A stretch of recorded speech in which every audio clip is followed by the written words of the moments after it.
O que eu acho mais grave não foi dinheiro dos cofres públicos.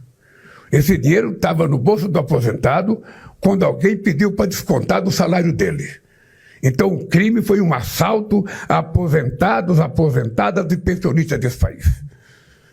Eles não foram no cofre do INSS, eles foram no bolso do povo. É isso que nos deixa mais revoltados. E é por isso que nós vamos a fundo para saber quem é quem nesse jogo. E se tinha alguém do governo passado envolvido nisso. É isso que nós vamos fazer. E eu não tenho pressa. O que eu quero é que a gente consiga apurar para apresentar ao povo brasileiro a verdade e somente a verdade. Porque eu não estou atrás do show de pirotecnia.